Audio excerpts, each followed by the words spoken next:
Well, hey church, in today's weekly update, a little perspective on baptism, because there's lots of stuff going on, but you're going to see all that in the email that you get with this video. So I particularly want to talk about the fact that in a few weeks here, we're going to do another baptism celebration. We try to do these a few times a year. We actually would love to do them as frequently as we possibly need to, but here's a question I often get. You'll hear me at the end of the service as we're setting up the communion table, invite folks to come to communion if they've come to Jesus in faith and baptism.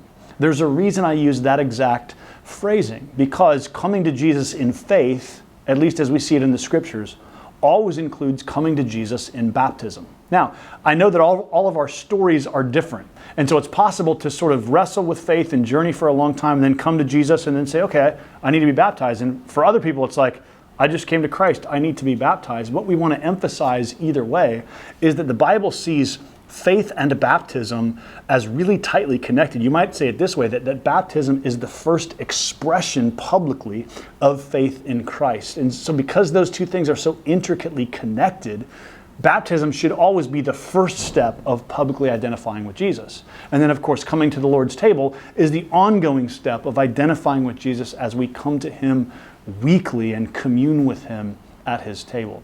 So all of that to say, we're doing a baptism here coming up. Maybe you're a brand new Christian. Maybe you've been a Christian for a while and just haven't been baptized as a professing believer in Christ. We'd love to talk with you. I'd love to talk with you about walking you through our very simple baptism process at Coram Deo. We just want to make sure that you understand the gospel and that you know what you're embracing and committing to as you step into the waters of baptism, and have a chance to get to know you and journey with you in that process. So we're really looking forward, September 19th, to doing another baptism.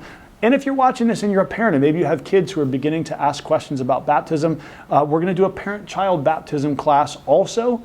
And that's kind of the first step in that journey if you have a child in your household. And so some of you might have already been through that class and you're ready to be baptized. Others of you need to step toward that class. Whichever of those categories you fall into, we want to walk with you on that journey. So let me know, and really any of the pastors, any of the staff members, any of the folks with the green name tag on Sunday, we can all connect you to the baptism process and help you take this meaningful step.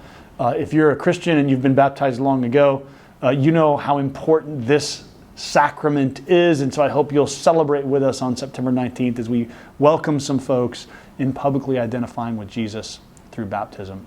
I'll see you next Sunday as we continue our journey through the Gospel of John, and as Jesus tells Nicodemus, you have to be born again. What does that mean? We'll think about it together next Sunday.